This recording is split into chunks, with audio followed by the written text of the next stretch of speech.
Baitul Hasib, dan tema pada sore hari ini adalah konsep dan praktik wakaf di Indonesia yang akan disampaikan oleh Bapak Haji Nur Bukhari, SESPD MSI CIRBD, yang beliau adalah merupakan anggota Badan Wakaf Indonesia, Divisi Pembinaan dan Pemberdayaan Nazir.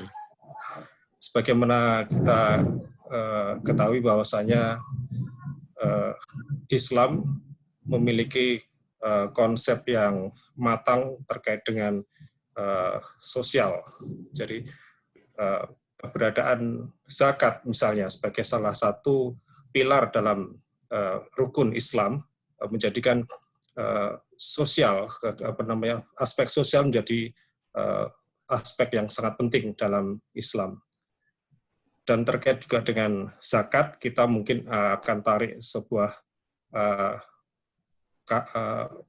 umum ya, yang lebih umum daripada zakat, yaitu sedekah, di mana sedekah ini meliputi zakat, infak, juga wakaf di dalamnya. Nah, kali ini kita akan coba membedah masalah wakaf, ya, terutama terkait dengan wakaf di Indonesia. Tentu kita akan kaitkan dengan sejarah wakaf maupun juga hukum-hukum positif yang berlaku terkait dengan wakaf di Indonesia. Kepada Bapak Ustadz Nur Bukhari, kami persilahkan. Bismillahirrahmanirrahim. Assalamualaikum warahmatullahi wabarakatuh. Waalaikumsalam warahmatullahi wabarakatuh. Waalaikumsalam warahmatullahi wabarakatuh. Alhamdulillah alladzi ja'ala al-Qur'an hudan linnas wa bainatin minal huda wal furqan. Amsayna ala fitratil Islam wa kalimatul ikhlas wa ala dini nabiyina Muhammadin sallallahu alaihi wasallam wa ala millati abina Ibrahim hanifa wa ma kana minal musyrikin. Asyhadu an la ilaha illallah wa asyhadu anna Muhammadan abduhu wa rasuluhu shadiqul wa'dul amin. Yang saya hormati para pimpinan dan pelaksana BPK RI, para pengurus Masjid Jami Baitul Hasib, para jamaah BPK RI dimanapun berada, semoga Allah selalu memberikan rahmat kepada kita semua. Puji syukur selalu kita panjatkan karena Allah telah memberikan kesehatan kepada kita sehingga pada hari ke-25 di bulan Ramadan ini kita masih kuat menjalankan ibadah puasa. Dan juga tak lupa selalu kita mendoakan kepada saudara-saudara kita yang terbaring di rumah sakit, baik karena COVID-19 maupun karena penyakit lainnya. Semoga Allah angkat penyakitnya dan disembuhkan seperti sedia kala. Jamaah Masjid Baitul Hasib rahimakumullah. Ketika kita bicara tentang wakaf ini, ya, selalu kita mencari kepada dalil-dalil yang syar'i tentang wakaf. Namun karena sedikitnya dalil-dalil yang berbicara tentang wakaf ini, sehingga para ulama mazhab bersepakat bahwa fikih wakaf memasuki area ijtihad. Tetapi bukan berarti karena ini merupakan ijtihad, maka terdapat pembatasan di sana-sini, ya. Karena ketika kita bicara usul fikih, ya, maka dalam muamalah itu dikatakan al-aslu fil muamalati al-ibahah. Pada prinsipnya di dalam bermuamalah itu boleh kecuali ada dalil-dalil yang mengharamkannya. Sehingga seringkali kita dapati perbedaan-perbedaan dalam tata cara pandang wakaf. Kalau kita lihat dari sejarahnya, wakaf ini dimulai dengan Umar memperoleh tanah di Khaybar, ya. Kemudian dia menghadap Rasulullah dan dia bertanya kepada Rasulullah, sebaiknya tanah ini diapakan ya Rasul, katanya. Ya Umar, ihbis aslaha wasadaqa tamarataha, katanya. Tahanlah pokoknya, kemudian sedekahkan hasilnya. Watasaddaqa, dan sedekahkan. Engkau sedekahkan hasilnya pada kerabat, kepada saudara, kepada fukoro, masakin, kepada siapa saja.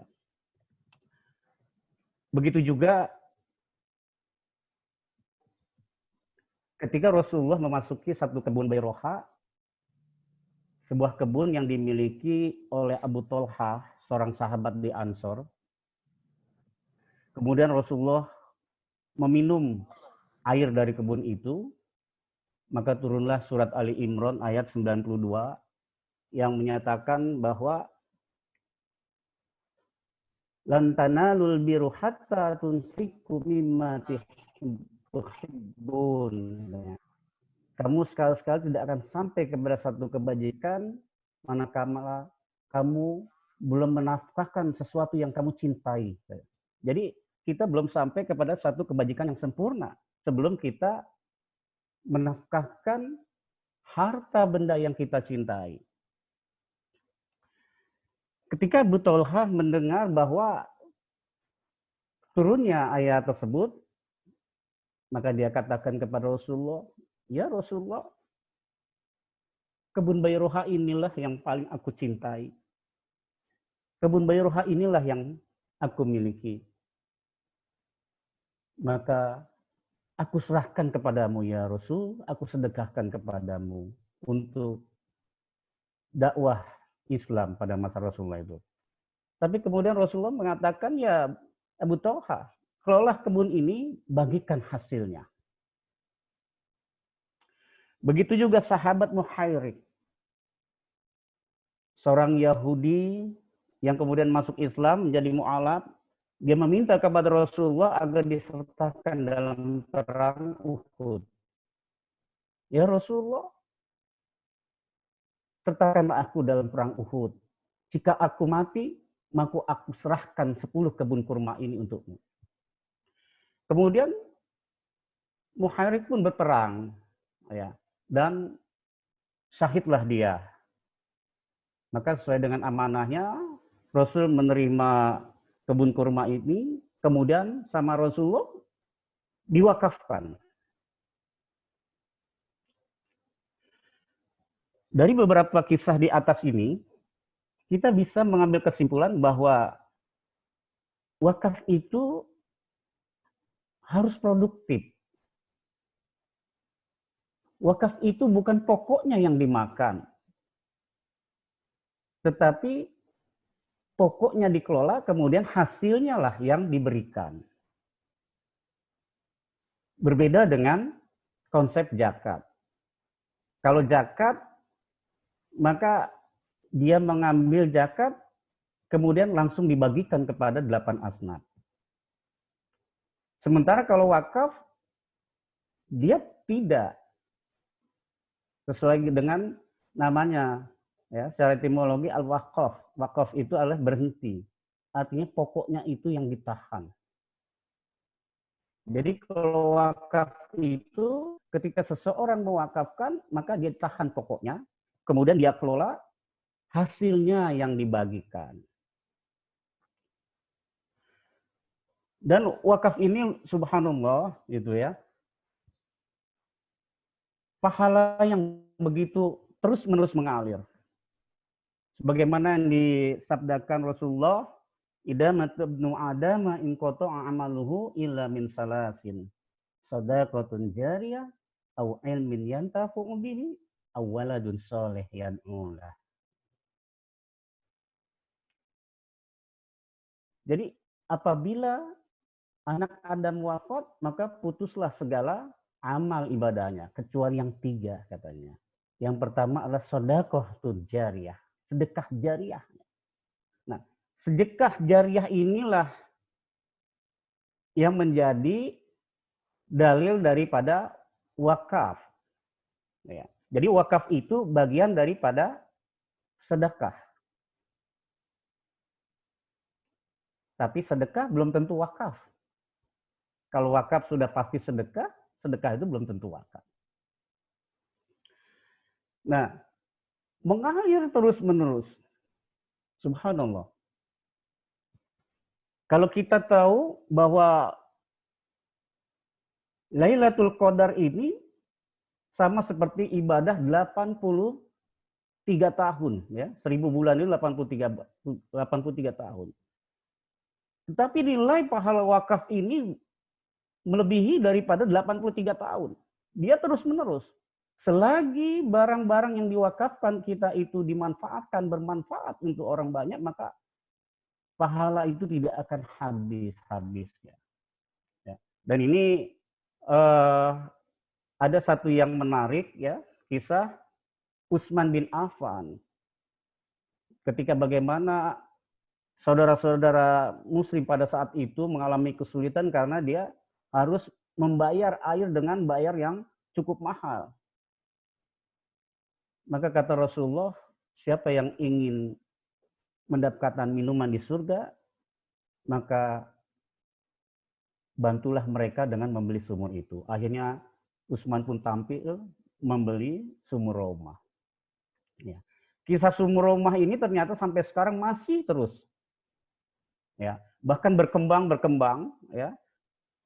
Dia sudah punya aset, dia sudah punya kebun kurma, bahkan dia sudah punya hotel. Bagaimana pengaturan wakaf di Indonesia?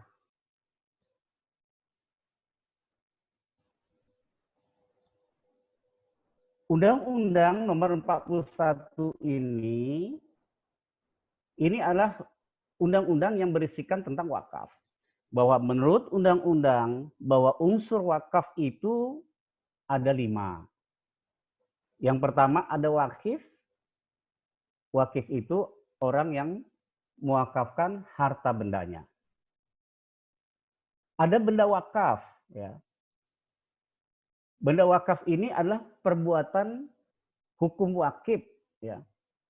Di mana dia memisahkan ataupun menyerahkan sebagian harta benda miliknya untuk dimanfaatkan baik selamanya atau untuk jangka waktu tertentu sesuai dengan kepentingan guna keperluan ibadah atau kesejahteraan umum.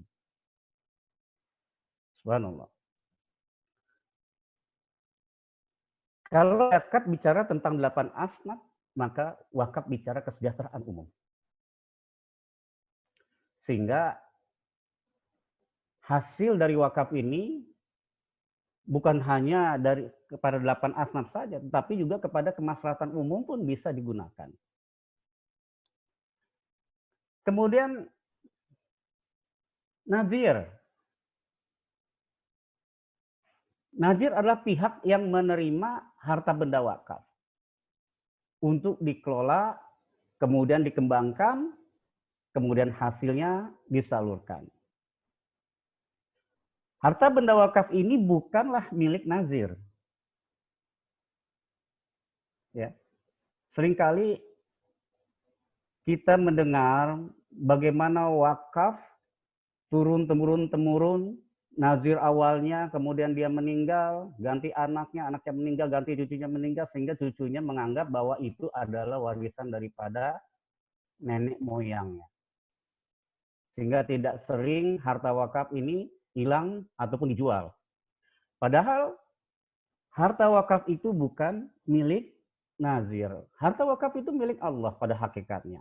Nazir ini hanya orang ataupun organ atau organisasi yang memang dipercaya untuk mengelola harta benda wakaf.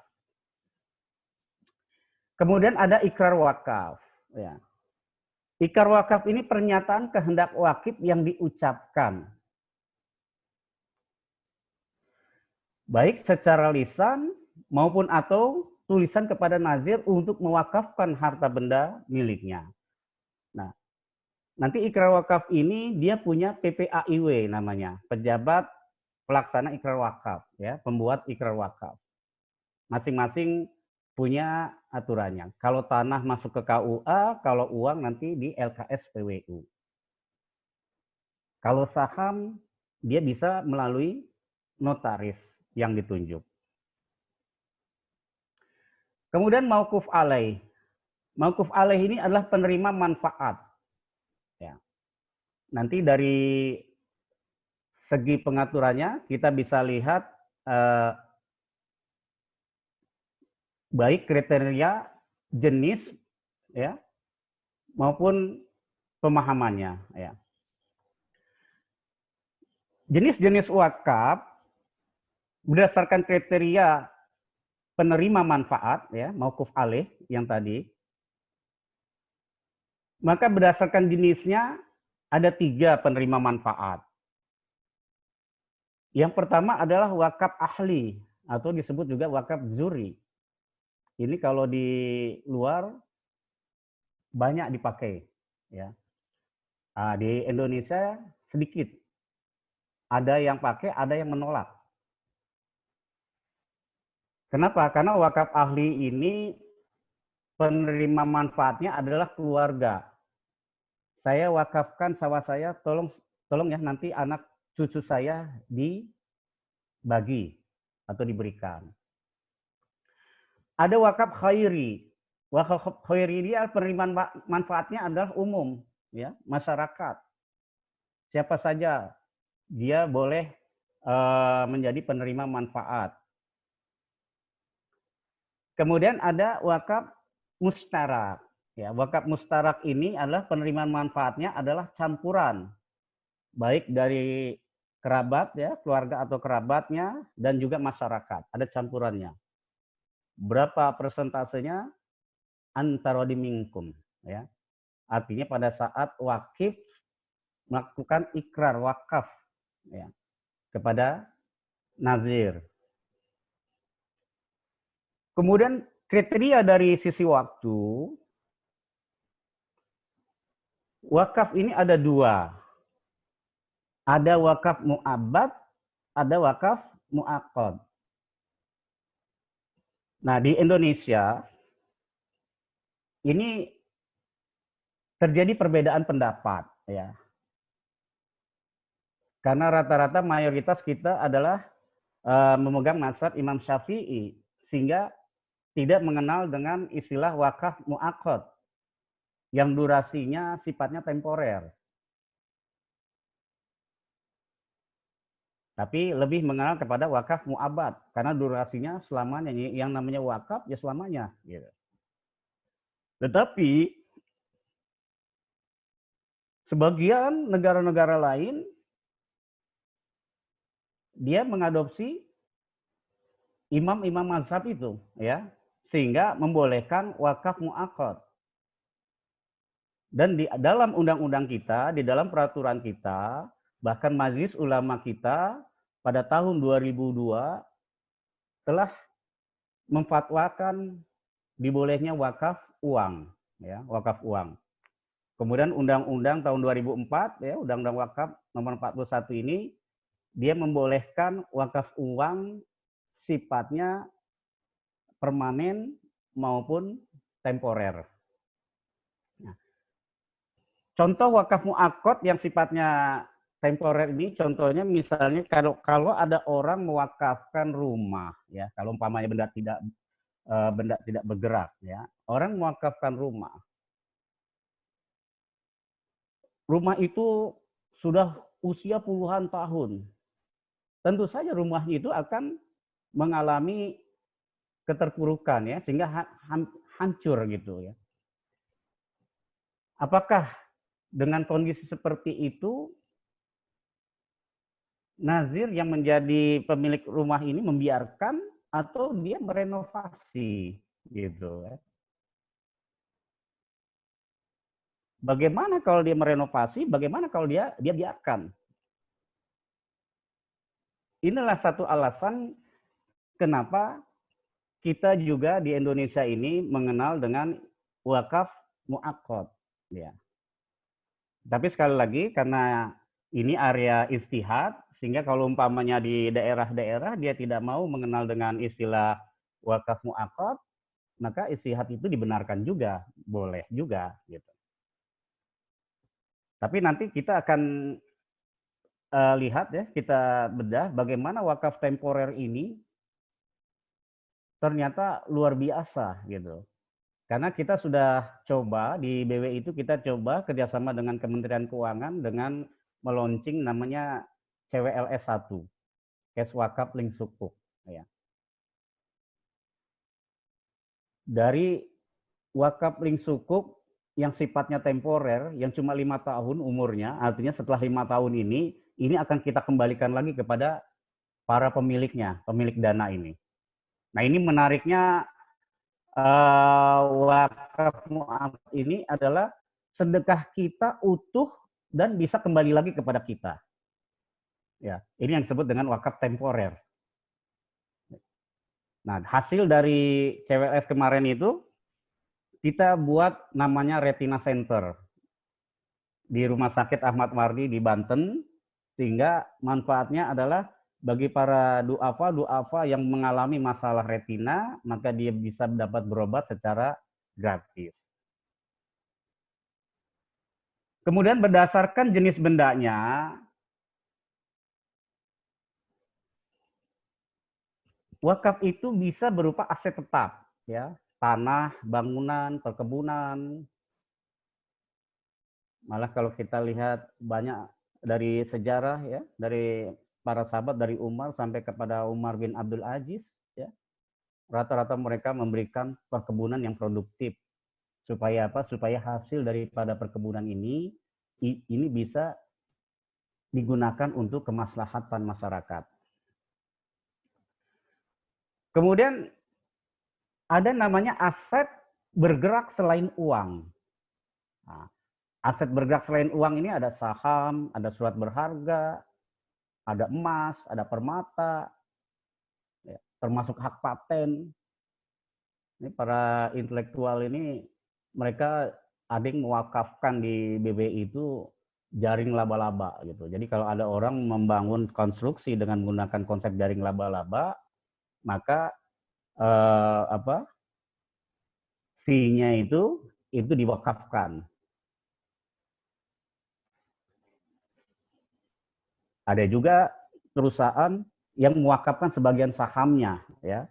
Ada satu menarik beberapa bulan yang lalu, seorang pengusaha muda, dia usaha parfum, memberikan 51% sahamnya ini kepada lembaga nazir, ya, sehingga hasil dividennya ini bisa digunakan lembaga nazir ini kepada kemaslahatan, ya, untuk penghafal Quran, ya, untuk rumah Quran, dan contoh seperti ini banyak ya. Ya kalau kita bisa kenal dulu di Mesir ada juga namanya Soleh Atiyah. Soleh Atiyah itu seorang mahasiswa yang mendapat beasiswa, kemudian dia pulang ke Mesir, dia membuat satu perusahaan di mana 10% sahamnya itu diberikan kepada Allah sebagai wakaf. Nah, ternyata usahanya maju, akhirnya ditambah lagi 20, 30, sampai akhirnya 100% diwakafkan. Dan dia hanya sebatas pekerjanya saja. Ya. Subhanallah. Jadi wakaf bergerak selain uang pun ternyata sudah banyak dilakukan oleh saudara-saudara muslim kita.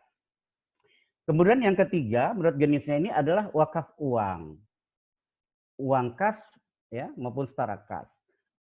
Wakaf uang ini dia harus melekat kepada yang namanya LKS PWU, Lembaga Keuangan Syariah Penerima Wakaf Uang. Jadi nazir tidak bisa berdiri sendiri. Berdasarkan peraturan Kementerian Agama, maka LKS PWU inilah yang nanti akan mengeluarkan akte ikrar wakaf uang bagi para wakif yang mewakafkan minimal 1 juta. Ya, jadi kalau 1 juta itu nanti akte ikrar wakafnya itu dikeluarkan oleh LKS PWU, Lembaga Keuangan Syariah Penerima Wakaf Uang.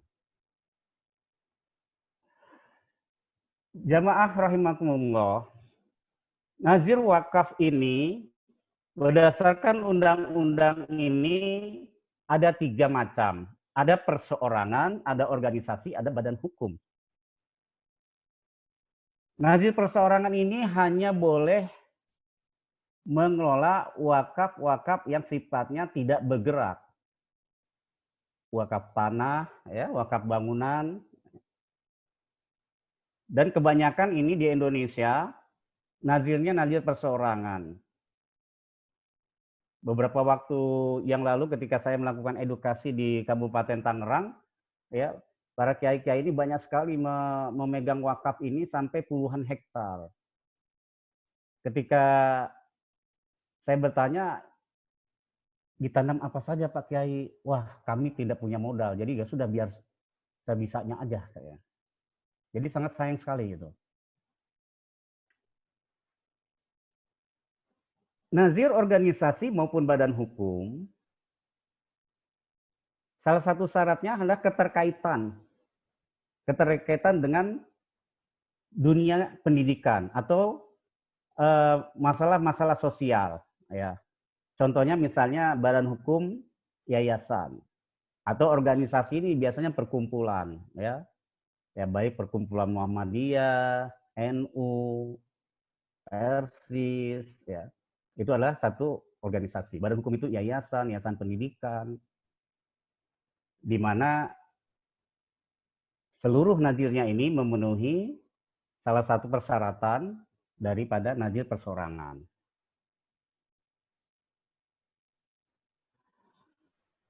Pembagian harta benda wakaf, tadi sudah disebutkan bahwa kalau di peraturan itu ada 3, tapi kalau di undang-undang ini 2, benda tidak bergerak dan benda bergerak. Benda bergerak ini dalam PP-nya dibagi menjadi 2. Benda bergerak selain uang dan benda bergerak uang. Benda tidak bergerak ini antara lain hak atas tanah sesuai ketentuan daripada peraturan undang-undang, bangunan atau bagian bangunan, tanaman atau benda-benda lain yang berkaitan dengan tanah, ya, hak milik atas satuan rumah susun sesuai dengan peraturan undang-undang, juga benda tidak bergerak lainnya. Intinya adalah mereka yang tidak bisa digerakkan. Sementara benda bergerak ini ada uang, ada logam mulia, ada surat berharga, ya, hak sewa, hak kekayaan intelektual. Yaitu benda bergerak. Benda bergerak selain uang, maka PPAIW-nya ini ada pada notaris. Sementara yang benda bergerak uang, PPAIW-nya adalah LKS PWU.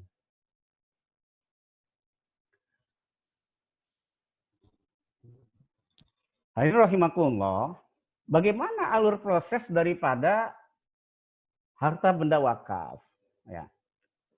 Jadi wakif ini ketika dia akan mewakafkan tanahnya untuk ibadah, ya, maka ini masuk kategori aset wakaf sosial. Karena langsung penggunaannya adalah para jamaah daripada masjid, atau kalau kuburan, ya para pengguna kuburan. Kalau sekolah, ya para murid-murid ataupun santri-santri dari pondok pesantren. Nah, untuk membangunnya biasanya panitia-panitia masjid ataupun para nazir yang menerima wakaf ini untuk membangun pesantren atau membangun masjid, biasanya kalau dia mengajukan pendanaan itu kemungkinan sekali sangat berat, maka dia membuka yang namanya wakaf melalui uang. Jadi ketika membangun masjid, dia menerima uang kemudian uang itu diberikan semen, kemudian dibangun, maka itu disebut dengan wakaf melalui uang. Di mana objek wakafnya bukan uang sebenarnya, tetapi bangunan masjidnya yang akan dibangun. Itu yang menjadi objek wakaf. Begitu juga wakaf produktif. Ketika nazir lembaga melihat ini ada tanah yang strategis ya di tengah perkotaan, ini bisa dibeli dengan model wakaf. Ya, caranya bagaimana? Caranya misalnya per meter berapa harga tanah ini, kalau per meter 10 juta, maka dia akan sebarkan kupon sebesar 10 juta per meter untuk wakaf. Maka ketika wakif menyerahkan uang 10 juta untuk mewakafkan, maka pada hakikatnya dia bukan wakaf uang, tapi wakaf tanah tadi yang akan dibeli. Kemudian sampai dibangun. Ya. Nah, itu makanya disebut dengan wakaf melalui uang. Karena objek wakafnya sebenarnya bukan uang, tetapi tanahnya ataupun properti yang akan dibeli. Nah, ketika objek wakafnya bukan uang, tanah, maka dia harus melakukan akte ikrar wakaf ini di KUA setempat, kantor urusan agama. Ya, jadi kalau umpamanya ada saudara-saudara kita punya yayasan yang dibangun tanahnya berdasarkan wakaf, ya, maka segera tanahnya itu diikrarkan di KUA, kantor urusan agama. Setelah di KUA, kalau luasnya di bawah 2 hektar, maka dia tidak perlu ke BWI pusat, cukup BWI daerah ya untuk didaftarkan bahwa dia selaku nazir tanah. Meskipun tanah itu dibeli dari hasil patungan para wakif, baik 1 juta, 2 juta, 10 juta, ya, tetap itu harus didaftarkan KUA, kemudian didaftarkan BWI, kemudian setelah itu dia buat yang namanya sertifikat wakaf di BPN, Badan Pertanahan Negara. Dan pemerintah telah membantu dalam pengurusan sertifikat wakaf itu di BPN. Sehingga ketika sertifikat wakaf sudah turun, maka keamanan wakaf sudah terjaga. Karena dengan sertifikat ini, dia tidak bisa diperjualbelikan. Dia tidak bisa ditukar guling tanpa persetujuan Kementerian Agama. Dan Kementerian Agama pun tidak akan memberi persetujuan tanpa rekomendasi dari Badan Wakaf Indonesia. Artinya sulit untuk dibuat. Kemudian nazir aset wakaf produktif itu dikelola, dikembangkan, ya. Setelah dikembangkan maka menghasilkan laba. Nah, laba ini bisa disalurkan kepada mauquf alaih. Sebaliknya, wakaf uang,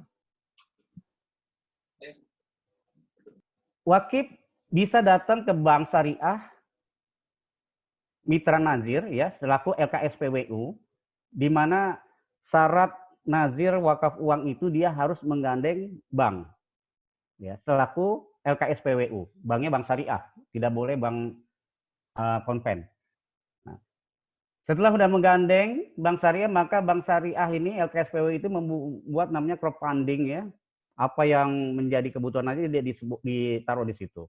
Kemudian nanti setelah sudah cukup, maka nazir ini bisa investasikan, ya, baik melalui aset produktif maupun aset tidak langsung, ya, kepada instrumen-instrumen ya seperti saham ataupun sukuk, ya, SBSN ini yang sedang kita dorong, ya, insya Allah akan keluar lagi CWLS 2 yang sedang kita gadang-gadang untuk hasilnya adalah untuk membantu daripada kasus-kasus COVID-19 ini. Bagaimana kondisi perwakapan nasional? Ya, kita lihat untuk yang namanya wakaf komersil, Indonesia ini masih ketinggalan dengan negara-negara tetangganya, ya. Karena umumnya wakaf di Indonesia ini adalah wakaf sosial. Orang mewakafkan ini lebih kepada masjid, madrasah ataupun kuburan, ya. Berdasar data yang kita dapat, 74% wakaf ini dikhususkan untuk masjid dan musola. Bayangkan kalau lokasi tanah itu ada di tengah-tengah area perkotaan atau di strategis ya, tempat-tempat yang strategis. Kalau dijadikan wakaf produktif, maka dia akan menghasilkan, bahkan dia bisa mendirikan masjid, madrasah maupun kuburan. Bahkan nggak habis-habisnya. Kurang lebih ada 414.000 hektar, 435.000 persil. Bahkan menurut data Siwak itu bisa dikatakan 4 kali negara Singapura wakaf kita. Tapi mayoritasnya itu tidak bisa produktif. Kenapa tidak bisa produktif? Ya, karena memang masalahnya ada pada najir itu sendiri, ya. Dan di antara karang tanah wakaf itu 10-20% tanah wakaf ini berada di lokasi sangat strategis, ya. Salah satu contohnya di Tanah Abang itu ada beberapa hektar lokasi tanah wakaf itu sangat strategis gitu. Itu kalau dibangun pasar atau dibangun pertokoan, dibangun perkantoran itu luar biasa. Ya. Hasilnya wakaf ini bisa berkembang terus. Kemudian wakaf uang, meskipun Majelis Ulama Indonesia sudah mengeluarkan fatwa dari tahun 2002, tapi wakaf uang ini baru dikenal 2010 ya oleh para penggiat wakaf uang. Sehingga terkumpul wakaf uang ini kurang lebih sekitar 199 miliar di para najir-najir yayasan, ya, najir badan hukum maupun perkumpulan. Kemudian 2020 kita kemarin dengan CWLS 1, Kes Wakaf Link Sukuk 1, berhasil mengumpulkan wakaf temporer sebesar 50 miliar 50,849 miliar. Sementara di koperasi syariah ini berhasil mengumpulkan 33 miliar, ya, 33,730 miliar. Jadi salah satu nazir yang memang untuk kelas-kelas di bawah ini adalah koperasi syariah, dan paling terbanyak ini di wilayah Jawa Tengah dan Jawa Timur. Makanya kita rencana ada satu program dengan Provinsi Jawa Timur ini, program Kalisa namanya, Wakaf Peduli Indonesia, ya.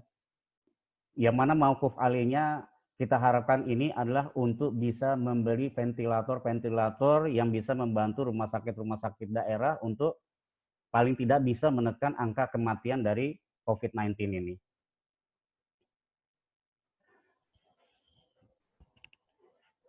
Jamaah masjid rahimakumullah. Contoh wakaf-wakaf yang sukses di Indonesia, kita bisa ambil contoh pesantren modern Gontor. Ya. Gontor ini tidak hanya dia bisa menghidupkan pesantren saja, tetapi juga dia menghidupkan beberapa masyarakat desa di sekelilingnya. Ya.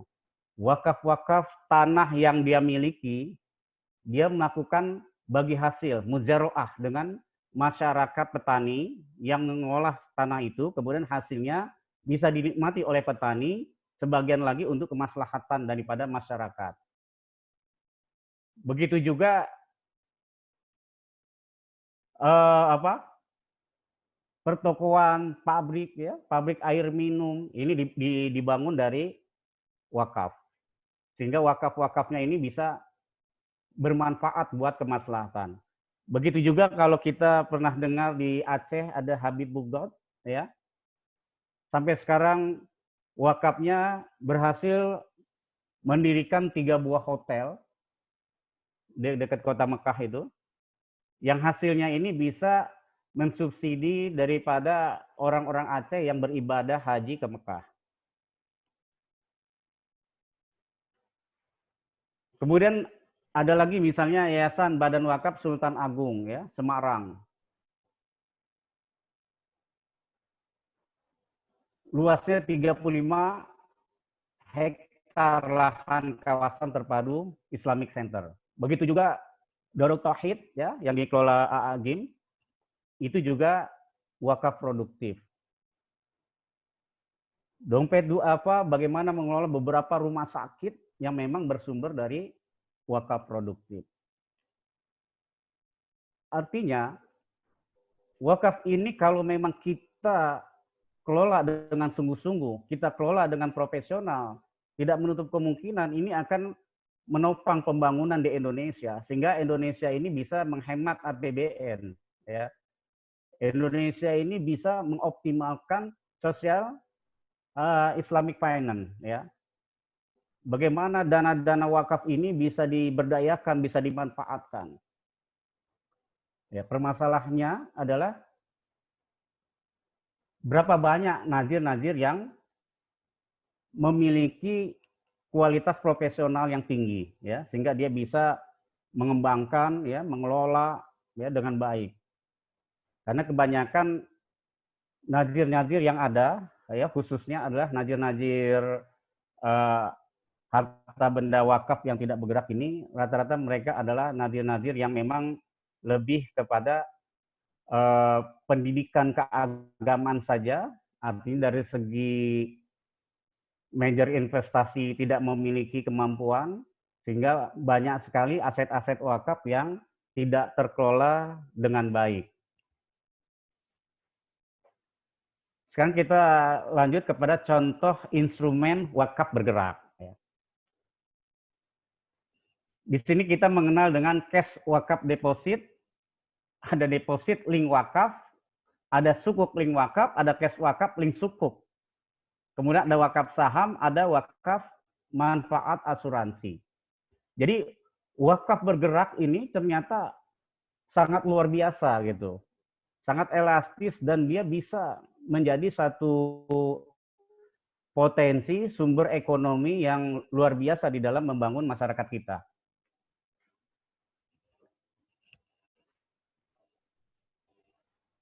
Bank Syariah sebagai LKSPWU, dia merupakan banking dengan platform crowdfunding, ya. Dia menerima segala macam daripada wakaf uang dari berbagai wakif, ya. Jadi ketika lembaga nazir dia mengajukan pendaftaran ke badan wakaf, maka salah satu persyaratannya adalah dia harus sudah memiliki rekomendasi dari Bank Syariah selaku LKSPWU. Ya. Karena nanti uang-uang ini disimpan oleh LKSPWU, kemudian nanti diberikan akte ikrar wakaf setiap jumlahnya 1 juta. Ya. Setelah disimpan LKSPWU, maka nazir bisa memilih investasinya. Ya. Bisa memilih investasi kepada wakaf-wakaf produktif yang dimiliki dengan model pembiayaan back to back, ya, back to back, kayak kayak yang dilakukan oleh BWI sekarang ini dengan program Kalisanya ini adalah back to back, di mana kita kita mendepositokan dana wakaf ini.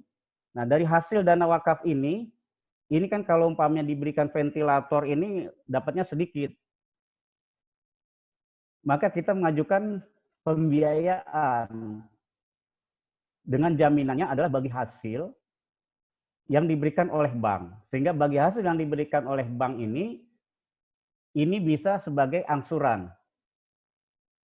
Maka dengan deposito ini kita sudah bisa mendapatkan cash, ya, dana cash ini untuk pembelian ventilator bagi mauquf alaih. Ya.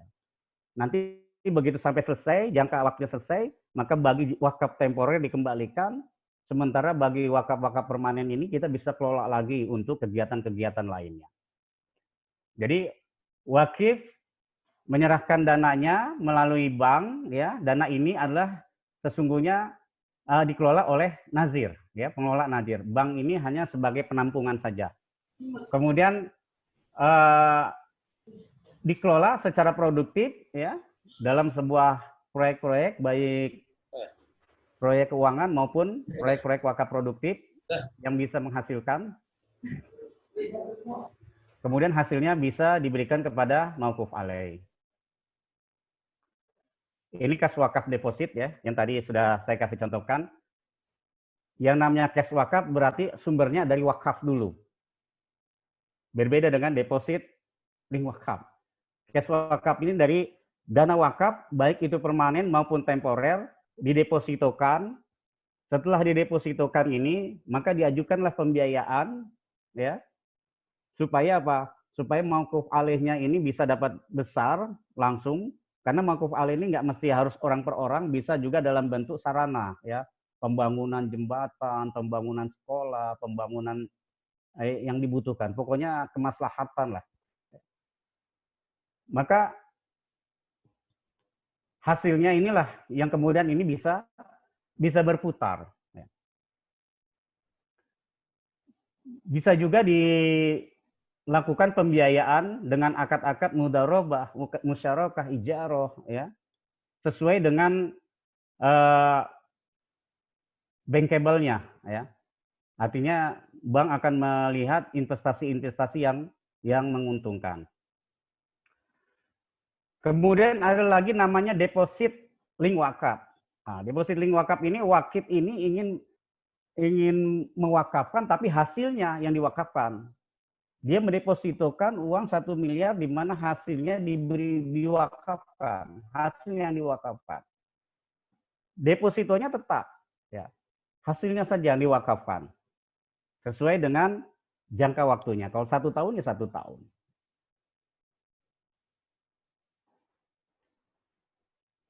Kemudian ada lagi kita kenal dengan namanya sukuk link wakaf. Ya. Sukuk link wakaf ini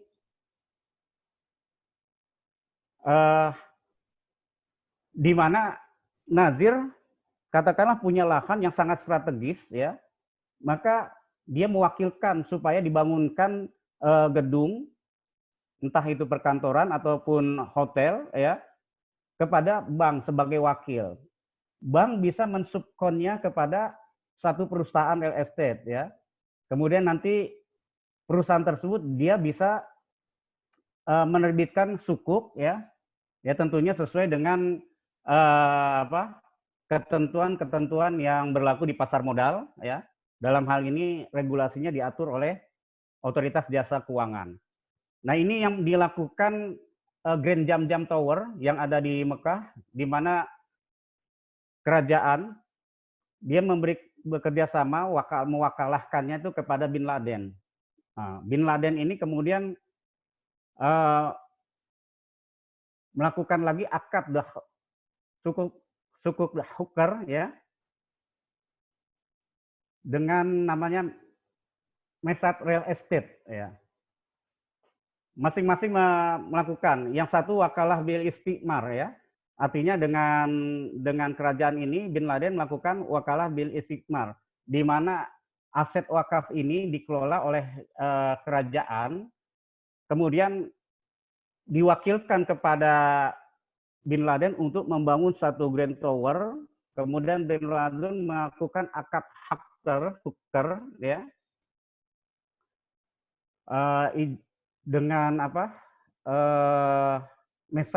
Mesat Real Estate, ya, dengan jangka waktu di mana Mesat Real Estate mengeluarkan sukuk dia, sukuk intifa. Dia keluarkan, kemudian setelah selesai jangka waktunya, maka aset wakaf itu diserahkan kembali kepada Bin Laden. Bin Laden menyerahkan kembali kepada kerajaan selaku nazir. Sehingga nazir yang tadinya hanya punya sebidang tanah saja, maka sekarang dia sudah punya tower, ya, tower sesuai dengan jangka waktu.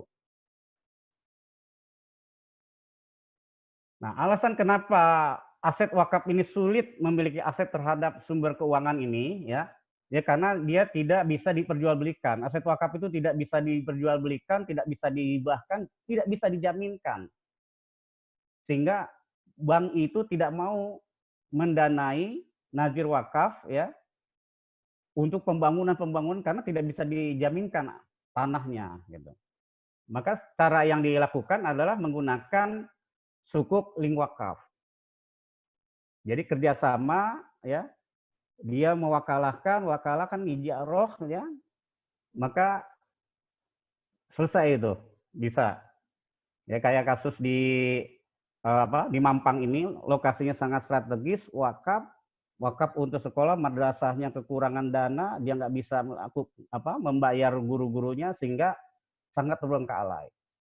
Dan ini ada rencana dibangun gedung perkantoran di mana nanti setiap tahunnya dia bisa mensuplai madrasah tersebut dengan nilai 1 miliar, ya, 1 miliar. Nanti selama 34 tahun maka semuanya itu diberikan kepada nazirnya, gedung-gedungnya itu. Nah, di sinilah betapa potensialnya wakaf sebenarnya, ya. Karena wakaf itu seperti bola salju, dia tidak akan habis, tetapi dia akan menggelinding terus sampai membesar. Dan inilah salah satu rahasia kenapa pada masa Umar bin Abdul Aziz, ya, sulit sekali dicari orang-orang miskin, ya. Karena begitu hebatnya pengaturan wakaf pada masa Umar bin Abdul Aziz. Nah, kemudian yang kedua alasannya kenapa sulit sekali dia aksesnya, karena rata-rata nazirnya ini tidak bankable. Nazir ini tidak ngerti bagaimana mengelola aset-aset produktif. Padahal lokasi lahannya ini sangat strategis. Kalau dia bangun pasar, maka otomatis ini akan menghasilkan. Atau kalau dia bangun pertokoan, maka ini akan menghasilkan. Karena lokasi sangat strategis sekali. Tapi karena memang nazir ini tidak paham tentang manajer investasi, sehingga yang dia pikirkan adalah bagaimana membangun madrasah. Ya, membangun madrasah. Padahal kalau umpamanya di split, sebagian untuk madrasah, sebagian untuk perkantoran, maka ini sudah bisa mendanai madrasah secara kontinu nantinya. Nah, kemudian ada juga stigma, ya, bahwa wakaf itu tidak bisa diproduktifkan. Ini tadi. Jadi adanya perbedaan pendapat tentang apa dan bagaimana wakaf itu. Sehingga pemerintah perlu turun tangan, harus mengatur bahwa pengaturan wakaf di Indonesia itu harus seperti ini. Sehingga sudah tidak ada lagi orang berselisih paham tentang apa dan bagaimana wakaf. Ya. Dan ada lagi yang stigmanya tidak boleh berorientasi bisnis, nggak boleh keuntungan katanya. Dana harta itu tidak dibawa mati. Ya. Padahal hadis Rasulullah mengatakan bahwa sedekahun jariyah itu, ya, dia akan mengalir terus. Gitu. Artinya apa? Harta ini pasti dibawa mati nantinya. Dengan caranya apa? Dengan cara dititipkan dalam nazir wakaf. Diwakafkan, maka setelah kita wafat pun pahala ini akan mengalir terus tanpa henti. Masyarakat muslimin, ya, ini tadi sukuk, ya, bahwa usul al-sukuk ini adalah aset yang menjadi dasar penerbitan, ya, bahwa sukuk ini diterbitkan karena adanya aset, karena adanya ingin mendirikan suatu, katakanlah Grand Jam-Jam Tower, ya, maka aset itu harus al-a'yan, ya, dia harus asetnya harus punya wujud, dan nilai asetnya itu, ya, di atas aset berwujud, ya, atau disebut juga manafi al-a'yan. Di dalamnya ada jasa, di situ ada jasanya, al-khadamat, ya. Kemudian dia menjadi proyek spesial, proyek-proyek tertentu, ya, maujudat masyru', dan aset kegiatan investasi yang ditentukan. Jadi ini adalah asetnya ini investasi, ya. Jadi istikmar, ya. Maka ada namanya wakalah bil istikmar, dan ini sudah dikeluarkan fatwanya oleh Dewan Syariah Nasional pada tahun 2019 kemarin. Nah, ini bagaimana kita menerbitkan sukuk linfak, sukuk linwakaf, ya, di mana nazir ini memiliki mandat wakaf. Kemudian nazir bersama bank syariah, ya, dia bisa selaku investor, bisa juga dia mengeluarkan bank syariah ini mengeluarkan sukuk linwakafnya melalui perjanjian al-hukr, ya, dengan akad al-hukr. Al-hukr ini adalah perjanjian investasi, dia sama dengan MMQ. MMQ itu musyarakah mutanafisah. ya. Artinya kedua belah pihak ini ada berserikat, kemudian nanti pada saat pembayaran sewa ini maka akan kepemilikannya akan menurun sehingga kepemilikan habis, maka ini kepemilikan 100% jadi milik wakaf. Ya, jadi wakafnya itu jadi berkembang. Yang tadinya cuma tanah, maka berkembang berapa puluh tahun yang akan datang dia punya perkantoran, ya. Dari perkantoran ini tentu dia akan menghasilkan gitu. Sehingga dengan hasil itu dia bisa berbuat banyak. Sebagian bisa buat mauquf alih, sebagian lagi bisa untuk penambahan modal wakafnya. Kemudian proses ya, Bank Syariah ini bisa menerbitkan sukuk. Prosesnya digunakan untuk membangun aset yang sifatnya komersial. Komersial ini artinya harus menguntungkan. Jadi kalau umpamanya ada tanah wakaf yang lokasinya tidak strategis, tidak menarik, ya itu jangan sekali-sekali kita bangun gitu. Apalagi dengan menggunakan model-model sukuk. Kemudian sumber income digunakan untuk mencicil biaya pembangunan dan akumulasi keuntungan, ya. Dia bayar kupon sukuk, ya. Kayak kita ini, kayak wakaf link sukuk ini kuponnya dibayar setiap bulan oleh pemerintah itu. Karena kalau tiap bulan ini kecil untuk membeli alat-alat kesehatan yang nilainya 8 miliar ini nggak cukup, maka kita ajukan kepada si banknya tuh. Akhirnya banknya itu memberikan pembiayaan di mana angsurannya dari kupon tadi.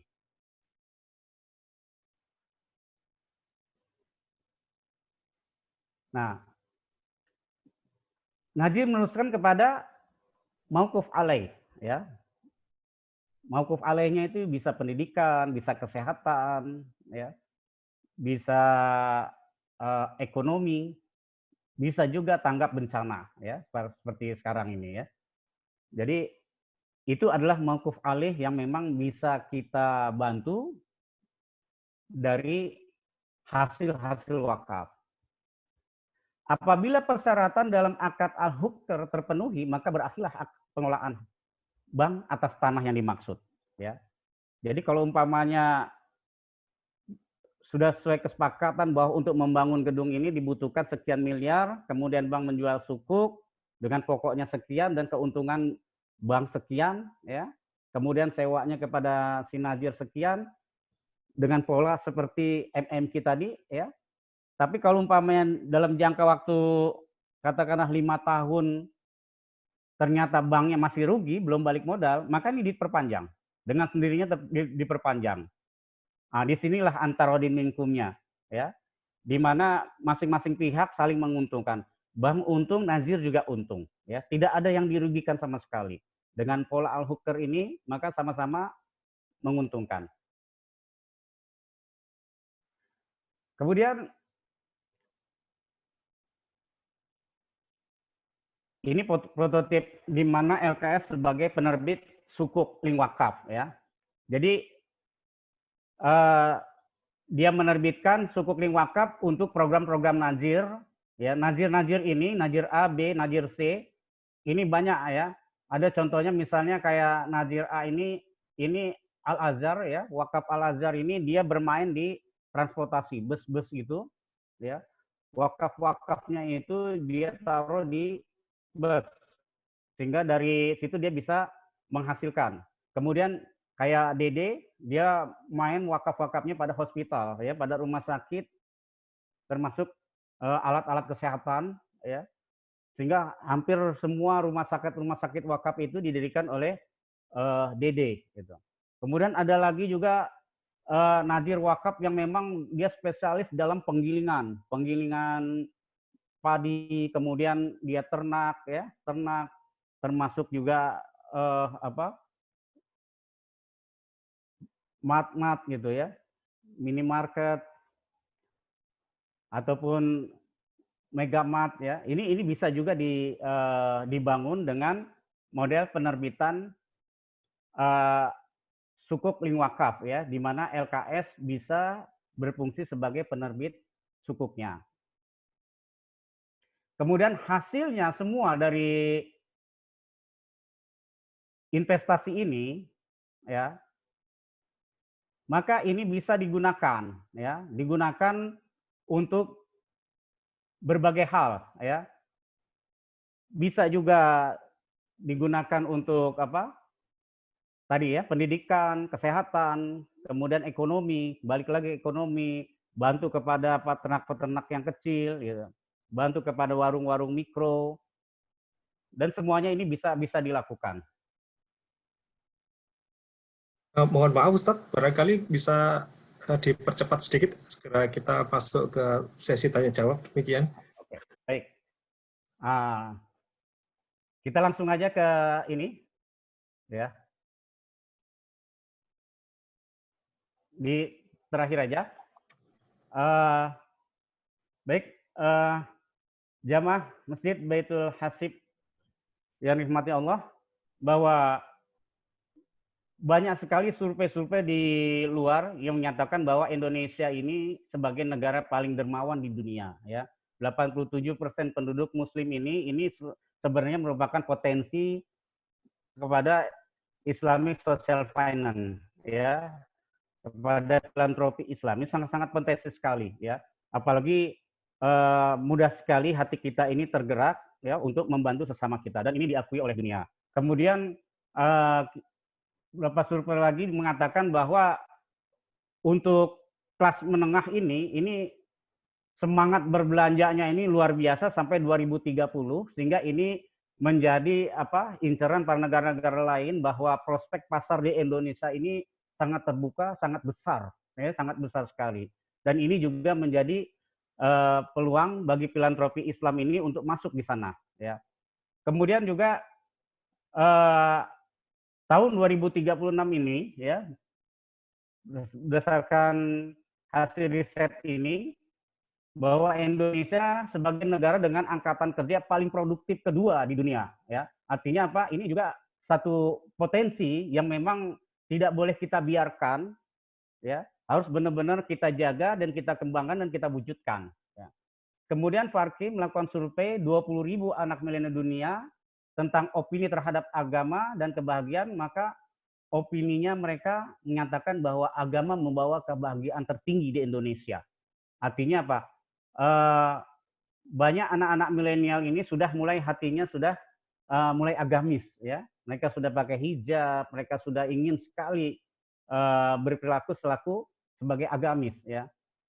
Kemudian ini semua ini akan menjadikan meledaknya pasar filantropi Islam, sehingga siapapun yang akan bermain di filantropi Islam, insya Allah ini akan berhasil. Dan kalau banyak sekali filantropi Islam ini didominasi oleh orang-orang profesional, maka endingnya bahwa Indonesia akan maju, akan pesat, ya. Pembangunan ini akan berkembang penuh, sehingga Indonesia maju dari Social Islamic Finance, ya. Jadi mudah-mudahan kajian sore ini setidak-tidaknya bisa membuka hati saya, juga hati para jamaah sekalian, untuk kita sama-sama menjaga dan membangun filantropi Islam ini, terutama dalam wakaf. Mari kita berwakaf, mari kita kembangkan wakaf, baik sebagai wakif maupun sebagai nazir. Dari saya, wallahu a'lam bishawab. Wabillahi taufik wal hidayah. Assalamualaikum warahmatullahi wabarakatuh. Waalaikumsalam warahmatullahi wabarakatuh. Selanjutnya kita akan masuk ke sesi tanya jawab. Jazakallah khair Ustadz. Jadi di sini sudah ada 5 pertanyaan. Yang pertama pertanyaan dari Pak Andi Zubaidi. Tanya Ustadz, jika nazir perseorangan berhalangan tetap, apakah bisa digantikan oleh perseorangan lainnya atau diambil alih oleh badan wakaf? Demikian, Ustaz. Langsung dijawab saja mungkin. Ya, langsung aja Pak, ya. Jadi nazir perseorang yang berhalangan tetap, dia bisa digantikan, Pak, ya. Ya, dia bisa digantikan dengan anaknya, dia bisa digantikan dengan orang yang dianggap mampu, ya. Kalau umpamanya mampu, maka diperbolehkan. Kecuali kalau terjadi sengketa, ya. Kalau terjadi sengketa dan tidak ada putus, maka BWI berhak untuk mengambil alih. Itu, Pak. Baik, Ustaz. Kemudian pertanyaan kedua dari Pak Tortama 4, Pak Samsudin. Numpang tanya, Ustaz, wakaf yang dikelola dalam wakaf produktif itu kan ada risiko bahwa usahanya mengalami kerugian, bahkan sampai menggerus modal pokoknya. Bagaimana jika terjadi seperti itu? Dan apakah orang yang berwakaf akan kehilangan kesempatan pahalanya? Bagaimana cara mengendalikan agar wakaf produktif itu tidak mengalami kerugian? Pertanyaan yang sama juga diajukan oleh Pak Reza Arianto. Assalamualaikum, izin bertanya Ustadz. Jika investasi yang diinvestasikan di instrumen perbankan mengalami kerugian atas bagi hasil, apakah nilai wakaf kita juga berkurang di mata Allah Subhanahu wa taala?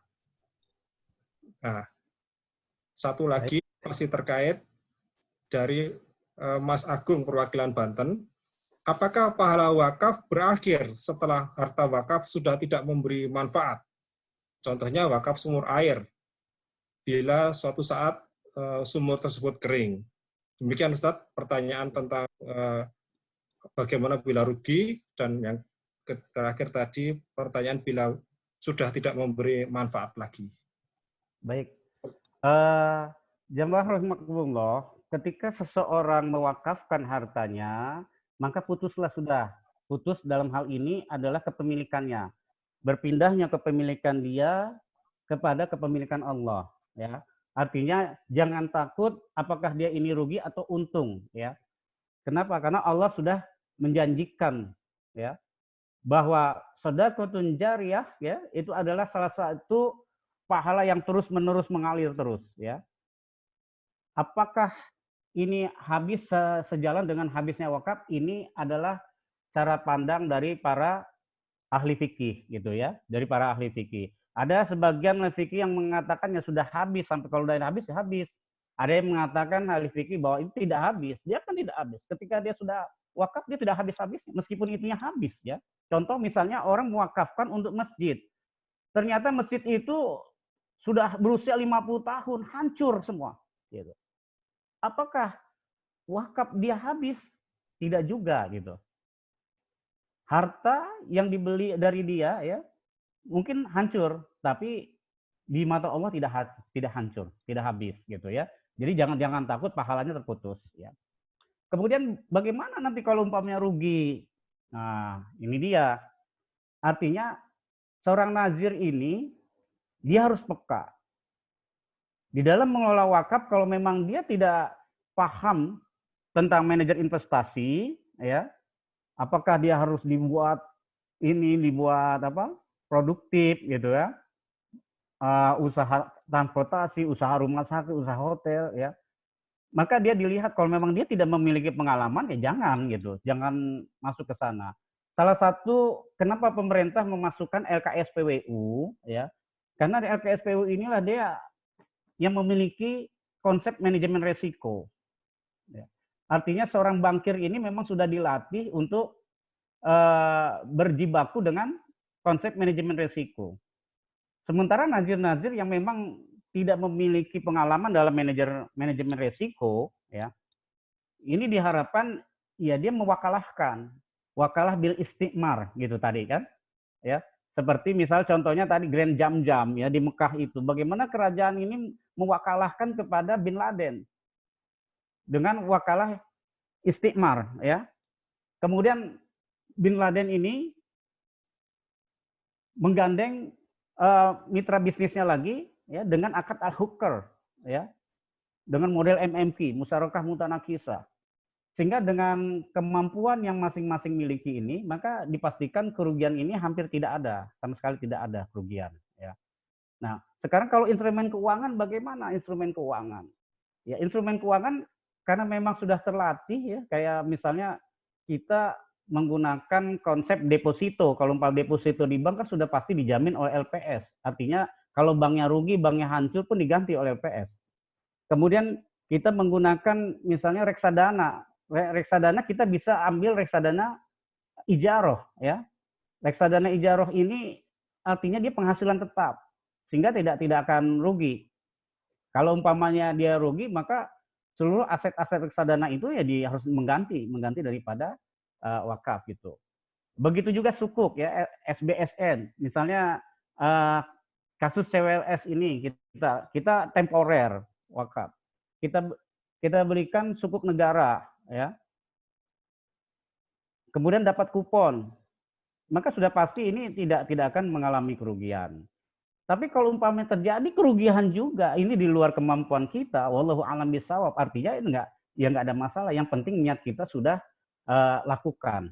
Karena Allah berfirman tidak ada satupun orang yang akan mengetahui apa yang terjadi di hari esok, gitu ya.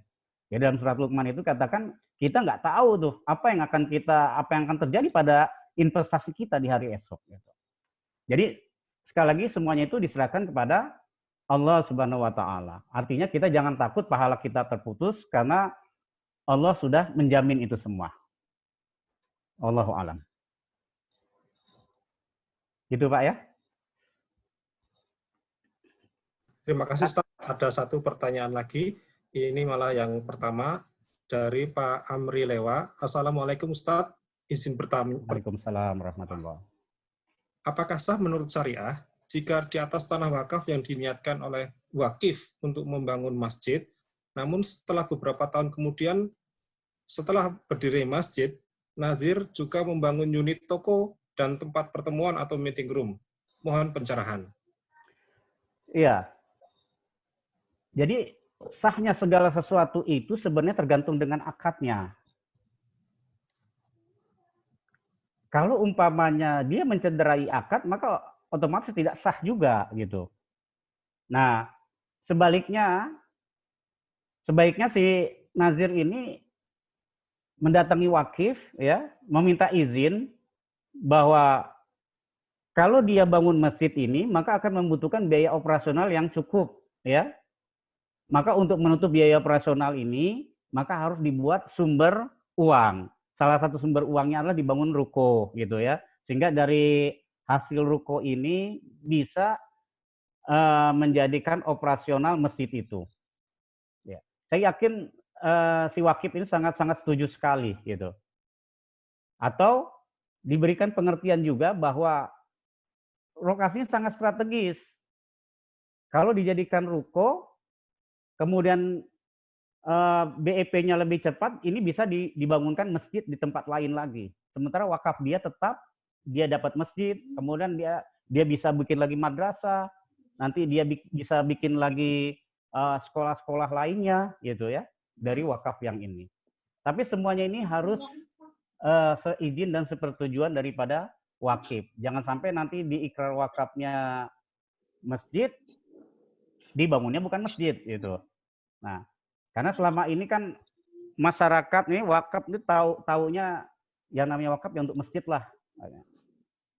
Karena baik untuk masjid maupun dibangun untuk ruko pahalanya sama aja gitu ya. Karena yang dialokasikan itu adalah manfaatnya.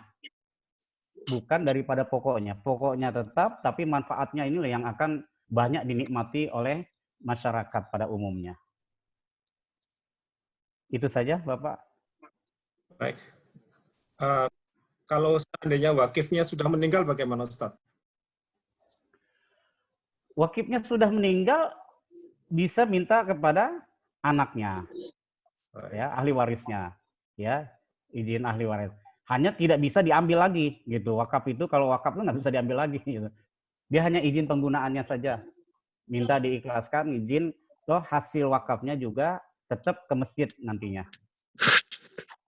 Jadi kalau Yayasan Al-Azhar itu, dia kalau wakaf ditanya, kalau umpamanya, Pak, saya nggak bisa kalau untuk ini, tapi kalau digunakan untuk seperti ini, boleh tidak? Kalau nggak ada kecocokan, biasanya ditolak gitu. Kalau gitu Bapak bisa cari nazir yang lain. Gitu. Nah, itu sebaiknya seperti itu. Jadi kalau umpamanya nazir ini nggak sanggup mengelola harta benda wakaf, sebaiknya ditolak. Diberikan kepada nazir yang sanggup untuk mengelola. Baik Ustaz, mungkin satu lagi pertanyaan tentang lembagaan wakaf. Jadi kalau di mungkin ZIS kita mengenal adanya Badan Amil Zakat ya, BAZIS, BAS ya, juga ada yang untuk yang swasta, bagaimana dengan badan wakaf dan pembinaannya begitu Ustaz. Tadi sudah jelaskan memang terkait dengan wakaf yang perseorangan lebih banyak mengalami masalah aset tidak bergerak. Nah, bagaimana terkait dengan badan wakaf secara umum ini Ustaz di Indonesia saat ini?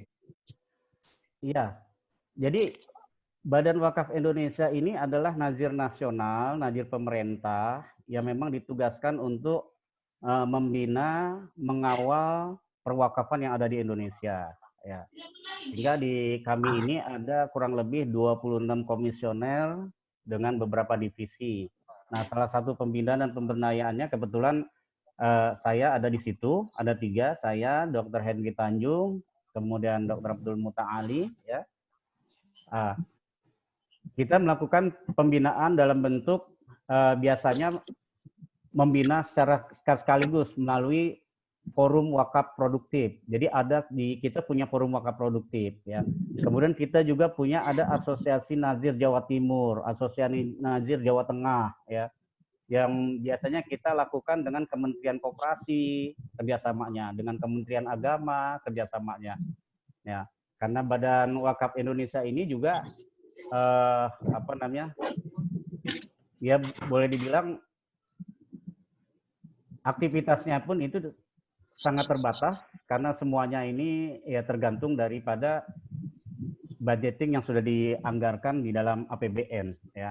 Dan baru tahun ini kita mencoba mendirikan sebuah lembaga kenaziran ya yang sifatnya kita benar-benar mengelola aset wakaf ya, kita bersama dengan Kementerian Keuangan untuk menerbitkan cash wakaf yang cukup. Kemudian insya Allah bulan Juni besok ini akan di launching juga namanya Kalisa ya, Wakaf Peduli Indonesia yang bekerja sama dengan pemerintah daerah Jawa Timur dan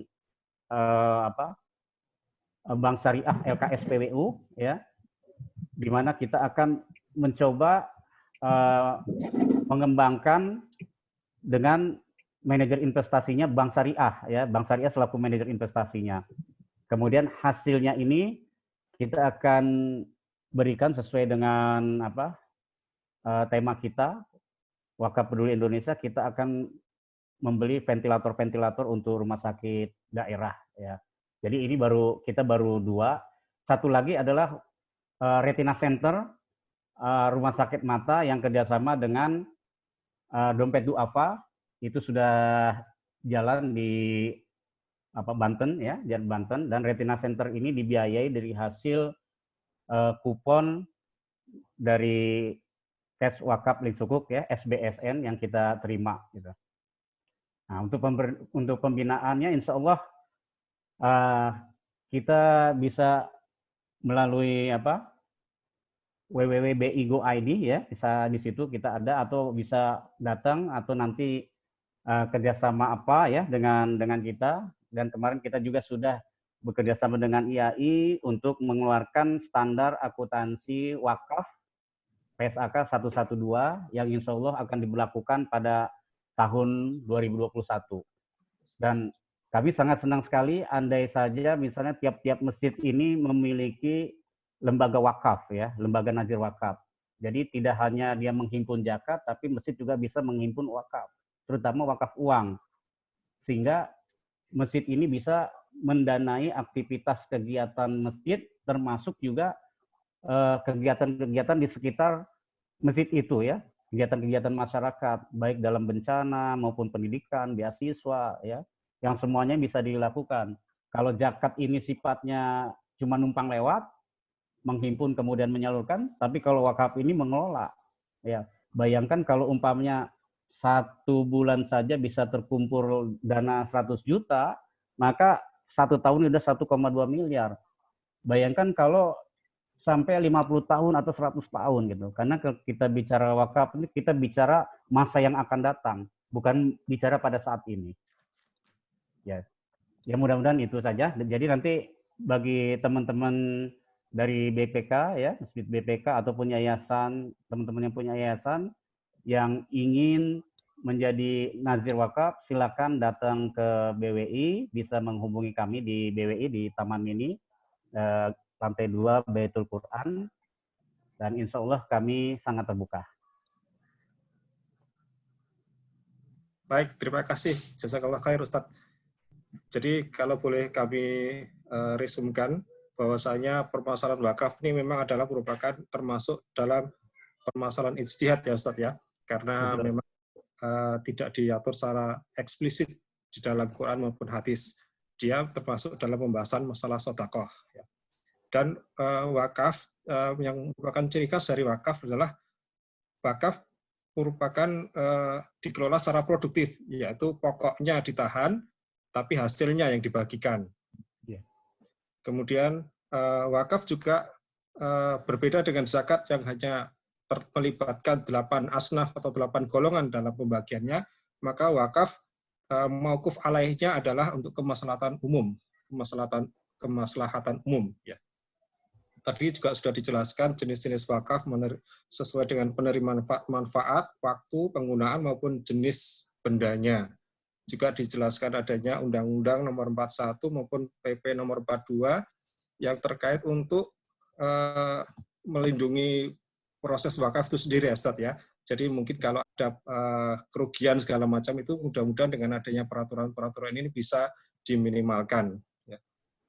Tadi juga dibahas tentang adanya alih fungsi apabila kemudian wakifnya atau yang melaksanakan wakaf itu sudah meninggal, maka ahli warisnya atau pengelola yang setelahnya yang akan memutuskan. Dan tidak ada kata rugi dalam kata wakaf karena memang transaksinya langsung dengan Allah Subhanahu wa taala.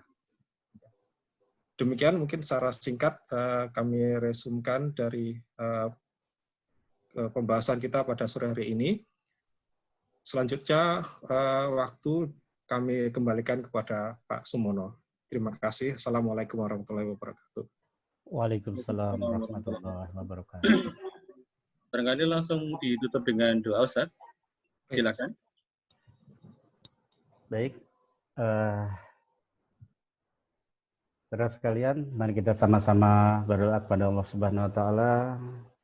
Semoga cobaan-cobaan yang menimpa saudara-saudara kita, termasuk negara kita ini juga Allah angkat dan Allah akan ganti dengan satu kebahagiaan.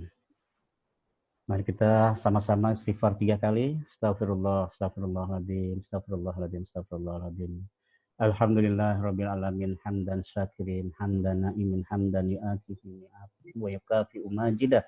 Ya Rabbana lakal hamdu wa lakas syukur kama yanbaghi jalali wajhikal karim wa adimi sultanil azim. Rabbana zalamna anfusana fa in lam taghfir lana wa tarhamna lanakunanna minal khasirin. Rabbana la tu'akhidna in nasina aw akhtana. Rabbana wa la tahmil alaina isran kama hamaltahu 'alal ladzina min qablina. Rabbana wa la tuhammilna ma la taqata lana bih. Wa'fu 'anna waghfir lana warhamna anta maulana fansurna 'alal qaumil kafirin. Allahumma inna nas'aluka salamatan fid din wa 'afiyatan fil jasadi wa ziyadatan fil ilmi wa barakatan fi rizqi wa taubatan qabla al-maut wa rahmatan inda al-maut. Amin. Fi syakaratil maut wa najati minan nar wal afwa indal hisab. Rabbana la tuzigh qulubana ba'da idh hadaitana wa hab lana min ladunka rahmatan innaka antal wahhab.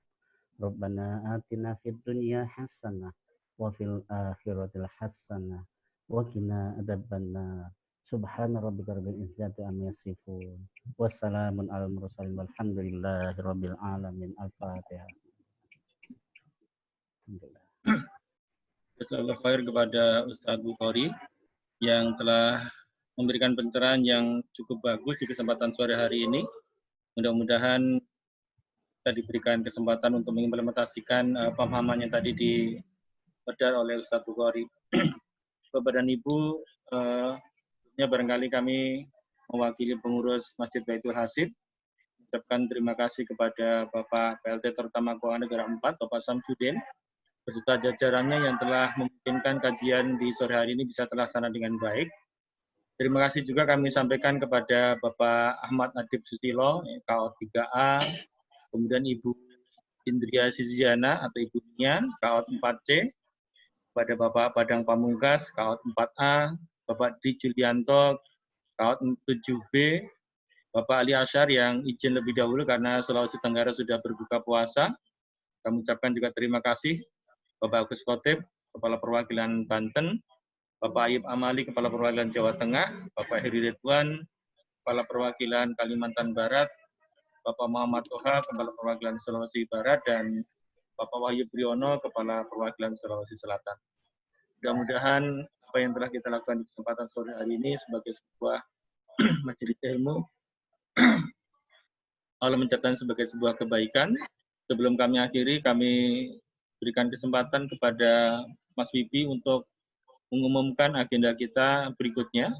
Silakan Mas Wibi. Terima kasih Pak Sumono, Bapak dan Ibu jamaah kajian online Masjid Baitul Hasib. Insya Allah kalau hari ini kita 2 kajian pagi dan sore, insya Allah besok kita juga 2 kali. Yang pertama kita ke Serambi Mekah bersama Ustadz Tengku Haji Masrul Aidi LC. Beliau adalah pimpinan Dayah Babul Maghfirah. Akan membawakan tema Lebaran tidak mudik tetapi tetap bersama dengan keluarga. Nah, bagaimana caranya? Nah, kita besok bagaimana kajiannya. Kita lihat. Terus kemudian yang selanjutnya pada sore harinya kita akan ke Sumatera Barat nanti bersama Ustadz Dr. Rahmadi Kurnia.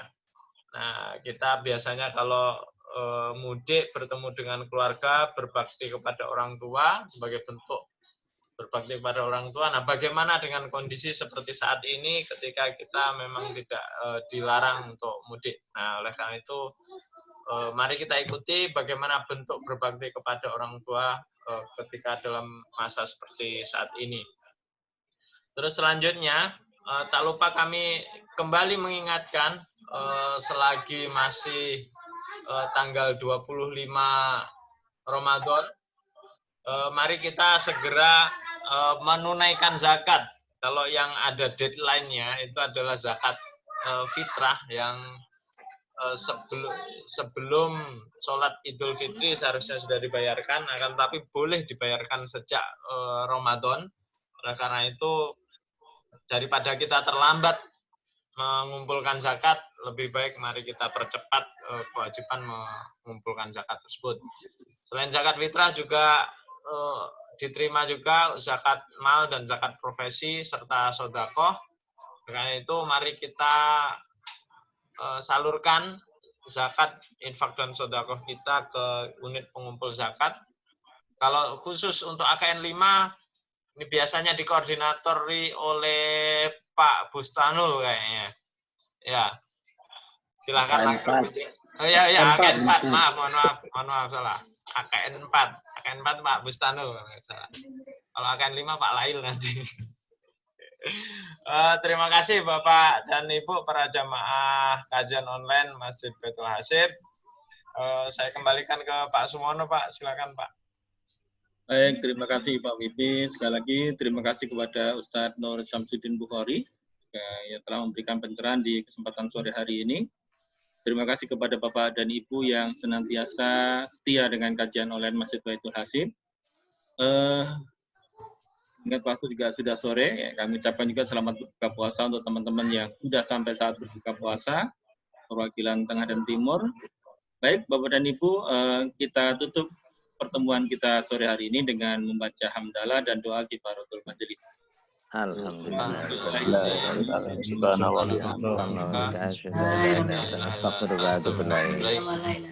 Terima kasih Pak. Makasih Bapak Ibu. Pak Sumono. Pak Sumono, Pak Wibi. Pak Wibi. Makasih Pak Didi. Makasih Bapak. Makasih Bu Nia. Iya Pak, sama-sama. Aduh, maunya setiap hari kayak gini Makasih ada. Basi. Rohani. Selamat berbuka Bu Asi. Ya, makasih Pak. Terima kasih. Makasih Pak Sumono. Terima kasih. Pak Toha udah buka belum Pak Toha? Sedang nikmati buka ini Pak. Oh, Pakai seragam. Pak Toha pakai seragam luar biasa. Bukanya. Alhamdulillah. Aku kepatuhan rajin. Makasih Makasih Pak Adib. Adib, terima kasih Pak Adib. Ayo. Pak Limpi, makasih Pak Limpi. Iya, Bu. Pamit live ya. Izin live. Yuk, makasih Pak Gus Atib. Assalamualaikum. Waalaikumsalam warahmatullahi wabarakatuh. Waalaikumsalam warahmatullahi Amri, makasih Pak Amri. Bu Asih. Assalamualaikum. Ya. Waalaikumsalam. Bu Asih. Makasih Mas Rizka, makasih ya. Siap-siap. Makasih Pak Rizka. Makasih Pak. Pak. Saya Mono, Pak Sam, terima kasih Pak Sam. Iya, Pak makasih Heri, sama-sama Pak ya. Ridwan, Yuk. ada Kak Bus, Om Bus. Bunia, makasih Bunia. Makasih Iya. bagus. Mudiknya Bunia. Enggak. Wah, mudik enggak? Enggak bisa ke Sumbar. Bunia, assalamualaikum. Waalaikumsalam, Bu Asih. Salam. Salam kangen. Iya, Bu Asih ya. Ya. Makasih ya. Ya, Yuk. sama-sama. Yuk, izin lab ya. Izin lab ya. Nah, hadiahnya ya. wabarakatuh.